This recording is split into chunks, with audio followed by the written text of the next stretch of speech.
Келинкаға айландым. Тем более 3 баласы менен. Смотрите, каких у меня много. Короче, Денеша будет готовить, кухнядан шықпай. Моих обязанностях это уборка и не сойти с ума с этими детьми. Потому что опять шоқтыр.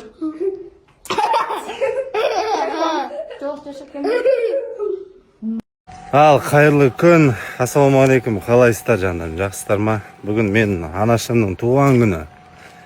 Мен үшін де бір үлкен бір мейрам деп айтсам да болады. Жалғыз анашым, жаннатым. Не тілеймін анама енді? Анама бар жақсылық тілеймін. Аллах екі өмірдің бақытын берсін. Біздің қызығымызға тоймай жүре берсін. Және де енді бүгін кішігірім бізде праздничный день болған кейін маманың туған күнін бір жақсы жерде өткізейін деп шештік. Өзі сұрады. Сол жаққа барайық деді. Артық ештеңе керек жоқ. Сыйлығың керек жоқ. Сыйлық алып келсең ренжеймін деген әңгімелер де болды. Соның өзінің жақын адамдары бар.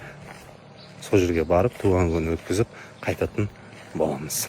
Қайырлы таң, чемпиондар, қалайсыңдар, амансыңдар ма? Біз таңғы жаттығудамыз. Аллаға шүкір. Қасында Нурика бар. Нурика өз блогын бастайды, бұйырса өзін түсіріп бастайды.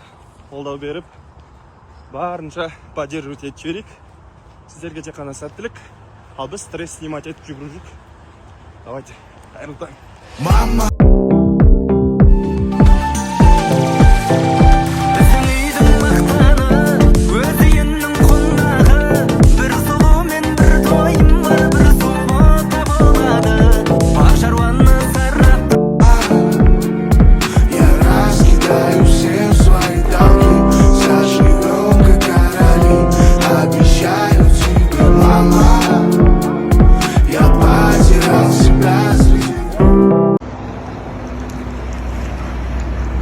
Подружкам келе жатыр. Фигураны шашып.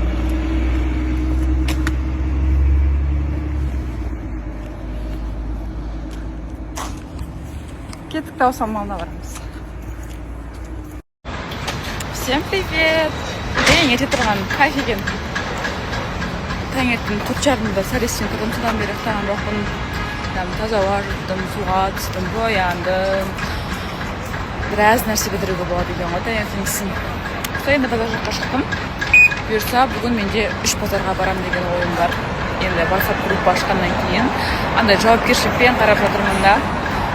Бұрынғыдай жоқ болып кетпей, сол группадағыларды сыйлап, күнде товар салып тұрамын енді.